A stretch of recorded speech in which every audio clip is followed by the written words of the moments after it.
Konvoi sepeda motor beratribut Khilafatul Muslimin muncul di Cawang, Jakarta, Brebes, Jawa Tengah, dan Lampung sejak hari Minggu hingga Kamis ramai diperbincangkan. Forum Kerukunan Umat Beragama dari Ormas Islam dan Majelis Ulama Kabupaten Brebes, Jawa Tengah sepakat menolak seluruh kegiatan Khilafatul Muslimin di Kabupaten Brebes. Yang mengindikasikan tentang sesuatu yang sudah disepakati oleh jumhur mayoritas bahwa negara NKRI adalah negara daulah yang berasaskan Pancasila.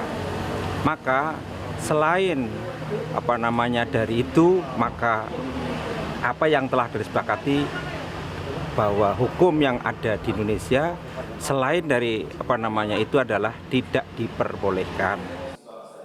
Munculnya konvoi Khilafatul Muslimin di Jakarta, Brebes, dan Lampung, Menteri Agama Yakut Khalil Qaumas menegaskan khilafah jelas dilarang di Indonesia. Iya, intinya khilafah itu nggak boleh di Indonesia. Indonesia ini sudah sepakat bentuk negara-negara kesatuan Republik Indonesia. Tidak boleh lagi ada bentuk negara di luar itu. Sementara Abdul Qadir Hasan Baraja Khalifah atau pemimpin Pusat Khilafatul Muslimin menolak Khilafatul Muslimin menentang NKRI. Berdirinya Khilafatul Muslimin bertujuan menyatukan umat muslim maupun non-muslim untuk menjaga kesatuan negara Republik Indonesia. Tim Liputan Kompas TV.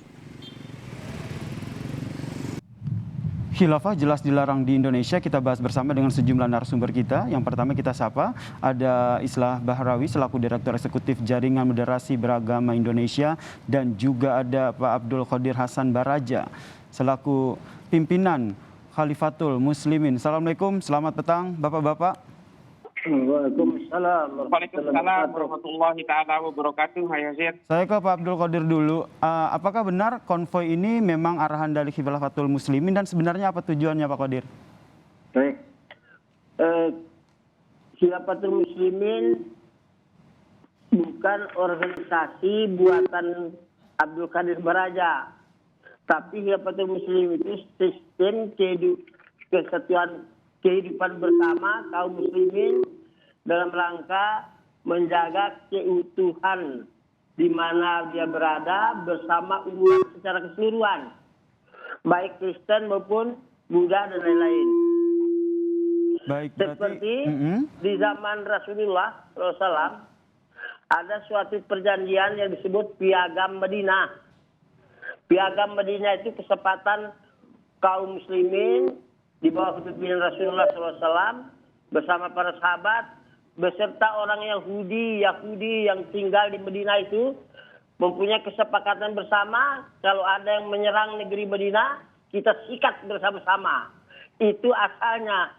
Maka di dunia ini tidak ada negara yang bisa kita banggakan yang meniru sistem itu kecuali Indonesia. Bahwa ada satu kesepakatan antara ulama yang Islam dan pemimpin organisasi lainnya bersama-sama maupun Islam dan Muslim, kalau ada serangan dari luar kita bela Indonesia ini mati-matian secara bersama seperti zaman Madinah di zaman Rasulullah. Tapi sekarang penafsiran macam-macam untuk justru membela tanah air. Baik, berarti soal konvoi ini seperti apa Pak? Maka warga Muslim itu yang Muslim dan non-Muslim untuk membela tanah air. Ini malah dituduh menentang tanah air, kan lebih lucu. Berarti tidak anti NKRI ya Pak Abdul? Loh, justru untuk menjaga NKRI kan. Madinah dulu, coba diingat sejarah. Madinah dulu itu ada piagamnya. Di Madinah itu bukan orang Islam semua, ada juga orang Yahudi, orang munafik, orang kafir, banyak juga. Tapi orang Rasulullah dan sahabat buat satu perjanjian bersama. Kalau ada serangan yang akan merusak Madinah ini, kita serang bersama-sama. Itu mereka sepakat, namanya Piagam Madinah. Baik, sudah ditangkap. Iya Pak Abdul. Baik. Intinya adalah Anda menyatakan bahwa Khilafatul Muslimin ini tidak anti NKRI. Tanggapan Anda, Mas Islah Bahrawi? Ya, memang pola semua organisasi yang sifatnya terpisah, segregatif seperti Khilafatul Muslimin ini memang polanya seperti itu semua. Pertanyaan yang paling mendasar adalah kalau memang mereka ini cinta NKRI, kalau mereka ini memang tidak bertentangan dengan hukum negara di sini, tidak bertentangan terutama dengan Pancasila, terus untuk apa dia mendirikan Khilafatul Muslimin? Itu kan pertanyaan paling mendasar. Untuk apa dia harus mendaulat dirinya sebagai khalifah sementara misalnya? Sementara di sini kita punya kepemimpinan yang sah, punya pemerintahan yang sah, sudah dipilih oleh rakyat, dan ini semua berdasarkan Pancasila. Dan apa yang ada di Indonesia hari ini sudah merupakan Khilafatun Indonesia. Ini adalah kesepakatan bersama seperti kesepakatannya Ibnu Khaldun dalam Al-Muqaddimah yang mengatakan bahwa satu negara itu adalah kesepakatan bersama antara rakyat dengan pemimpinnya, pemimpin dengan rakyatnya. Lalu untuk apa Khilafatul Muslimin ini didirikan kalau memang mereka ini tidak mau bertentangan dengan NKRI, tidak mau bertentangan dengan pemerintahan Indonesia, tidak mau bertentangan dengan Pancasila? Ini kan menjadi satu pertanyaan yang paling mendasar dan misterius gitu loh. Ini yang kemudian memang takiyah-takiyah seperti ini yang selalu digelorakan oleh kelompok-kelompok separatis yang mengatasnamakan agama untuk ambisi-ambisi politik. Orang Kristen, orang Islam, orang Hindu, orang Buddha di sini tidak pernah dirugikan, semua diberi kebebasan dalam beragamanya. Lalu kemudian muncul Khilafatul Muslimin mengatasnamakan pluralisme, mengatasnamakan Piagam Madinah. Ini loh yang menjadi pertanyaan mendasar. Baik Pak Islah, kita tahan dulu Pak Islah. Membentuk negara dalam negara. Tahan dulu Pak Islah, kita berikan kesempatan kepada Pak Abdul Qadir. Ya.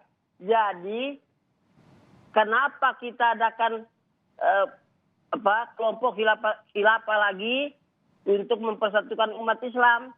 Allah dan Rasulnya mewajibkan umat Islam bersatu dan mengharamkan perpecahan. Bagaimana cara bersatunya? Kata Rasulullah, zaman dahulu umat beriman bersatu di bawah Nabi. Setelah aku ini nggak ada Nabi lagi, kata Rasulullah. Lalu siapa yang mempersatukannya?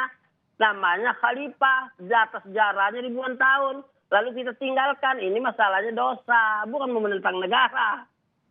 Apa kalau orang sholat itu tidak perlu lagi? Karena tidak ada apa-apa dengan negara sholat. Mau sholat, budak sholat kan sama aja. Kenapa sholat? Ya karena takut dosa.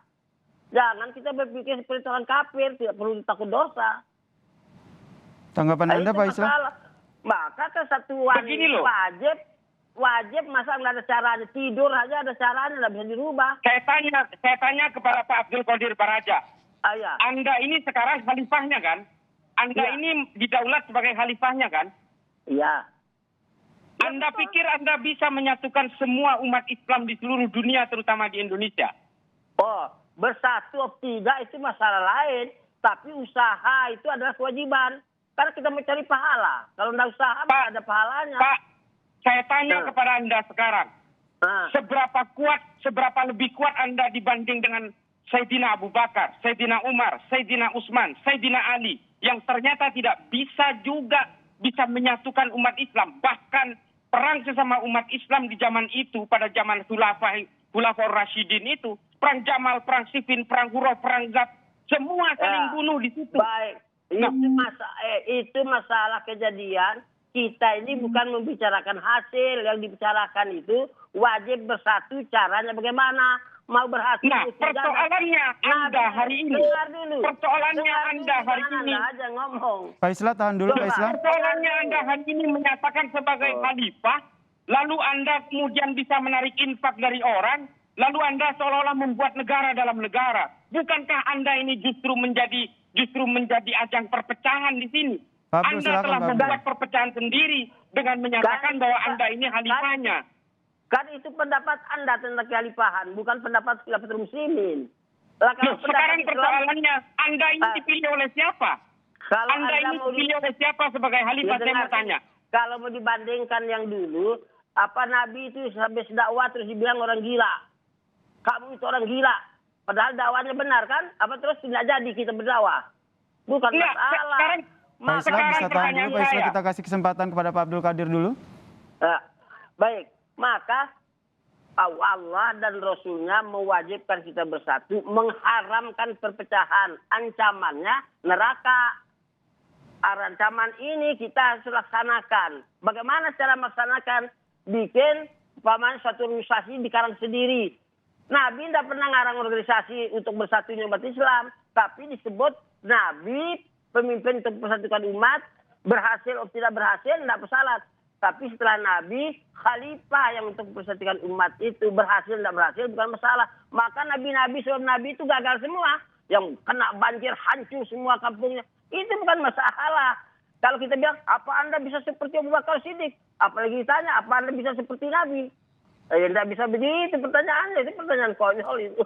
Pak Abdul Qadir, yang ingin saya garis bawahi adalah berarti Khilafatul Muslimin ini mengklaim bahwa tidak anti NKRI dan tidak anti Pancasila ya Pak Abdul Qadir? Sekarang saya kasih tahu informasi bahwa saya sudah umumkan kepada pemerintah dan kepada umat warga khilafah, awas siapa yang menentang Pancasila dan dasar siap masuk neraka. Terus, Anda pernah bisa membayangkan itu? Karena Anda bayangkan khilafah awas berebut negara, kan lain pendapat Anda. Loh, sama. Ini kan juga pendapat Anda. Saya mau tanya kepada Anda sekarang, siapa yang menjadikan Anda khalifah? Karena sudah berpuluh kali ulama itu kan sudah sampaikan latar belakangnya. Berpuluh-puluh kali ulama tidak ada yang mau. Terus kalau tidak ada yang mau, kita tidak mau juga. Ya itu kan kata Anda buat becananya, Anda buat Khilafatul Muslimin, lalu seluruh yang ada di dalam Khilafatul Muslimin itu menunjuk Anda sebagai khalifah. Ini kan sama saja. Ini loh, Anda mengatakan atas nama umat Islam di seluruh Indonesia ingin menyatukan seluruh umat, tapi Anda mendaulat diri Anda sendiri, men-setting semuanya seolah-olah Anda khalifah. Ini bukan sistem syura namanya. Kalau Anda mau sensus seluruh orang di Indonesia ini, belum tentu memilih Anda sebagai khalifah. Iya. Baik, Pak Islah berarti menurut Anda sendiri meskipun khilafah Islamiyah, khilafah Muslimin sendiri menyatakan bahwa sudah anti. Tapi Allah bilang, wa ma arsalnaka illa rahmatan lil alamin. Nabi aja tidak pernah ke negeri ini. Tidak pernah ke Amerika, yang di Mekah Madinah saja. Tapi utusan itu rahmatan lil alamin. Terus Anda bilang, apakah Anda sudah sukses menjadi Nabi rahmatan lil alamin? Itu pertanyaan yang tidak ilmiah. Bang Abdul Qadir, Baraja. Sebentar. Dengarkan. Kita belum selesai. Ya, sebentar. Bukan masalah sukses atau tidak sukses. Ini masalahnya melaksanakan kewajiban din untuk mendapat ridho Allah dari dunia sampai akhirat. Tanpa ada kekerasan. Dan Anda pun buktikan 20 tahun lebih kurang Khilafatul Muslimin sekalipun tidak pernah ada demonstrasi aja belum ada. Teriak-teriak nggak ada. Tapi kasih sayang yang ditimbulkan. Terus Anda menafsirkan seperti khilafah yang ditafsirkan oleh orang banyak itu kan. Lah ini keliru. Kenapa Anda datang ke saya, ke depan saya, mempertanyakan apa yang dikerjain? Apa Anda bisa ada buktinya sekarang khilafah pernah melanggar ini, pelanggar itu? Ada? Tidak ada kan? Baik. Pak Qadir. Jadi bukan ngomong kosong. Baik. Bang Islah, meskipun tadi Khilafatul Muslimin sendiri menyatakan bahwa khilafah muslimin ini tidak anti Pancasila ataupun tidak anti NKRI, tapi tanggapan Anda masih merasa apa tanggapan Anda? Apakah masih merasa bahwa Khilafatul Muslimin akan membawa paham khilafah? Saya tanya kepada Pak Abdul Qadir Baraja ini. Menurut Anda Pancasila ini apa hukumnya? Pancasila dapat ini adalah kesepakatan ulama baik dari Kristen maupun dari Islam dan yang lain-lainnya bahwa harus bersama-sama menjaga negeri ini lewat konsep perjanjian Pancasila yang ke-45. Saya bilang kepada umat ini supaya dimengerti, tidak ada di negeri dunia ini, negara manapun tidak ada yang sehebat Indonesia punya kesepakatan menjaga bersama negeri ini, baik Kristen maupun Buddha maupun Islam. Sistem itu lewat perjanjian Pancasila 45. Kalau kita nggak taat, kita masuk neraka. Terus malah kita dituduh mau merubah Pancasila, kan jadi lucu. Terus menurut Anda, sekarang saya mau tanya, menurut Anda Pancasila dan khilafah ini lebih tinggi mana posisinya dengan sistem khilafah ini? Kalau untuk beribadah ya tinggi Quran dan Sunnah, bukan tinggi Pancasila. Itu kan kesepakatan. Anda tidak mengerti kesepakatan. Loh, bukan. Di bawah Pancasila ini apakah Anda tidak bisa beribadah? Ini makanya buktinya kalau Anda tafsirkan khilafah seperti sekarang, berarti saya dilarang beribadah. Karena mengumumkan khalifah ini untuk kesatuan umat Islam dalam rangka beribadah. Lalu kalau dilarang berarti Pancasila melarang ibadah. Lah kan? Pak, Jadi bagaimana? saya tanya ke Pak Abdul Qadir Baraja. Ini persoalannya adalah Anda seolah-olah ingin menjadi pemimpin umat Islam di sini tanpa dipilih oleh seluruh umat Islam di seluruh Indonesia. Lalu Anda mendaulat sebagai seorang khalifah di sini yang ingin menyatukan seluruh umat Islam dan seluruh orang Kristen, orang Buddha maupun orang Hindu dan seluruh non-Islam di sini di bawah naungan Anda. Lalu menurut Anda Pancasila dan pemerintahan ini fungsinya di mana coba? Silakan dijawab Pak Abdul Qadir. Ya, Pancasila 45 itu kesepakatan bersama untuk menjaga negeri ini. Ya kerjaan Terus pemerintah khilafah itu menurut jaga Anda negeri. bukan kesepakatan? Loh, Kita kalau kasih khilafah kesempatan ke Pak bukan Abdul Qadir dulu, Bang Islah.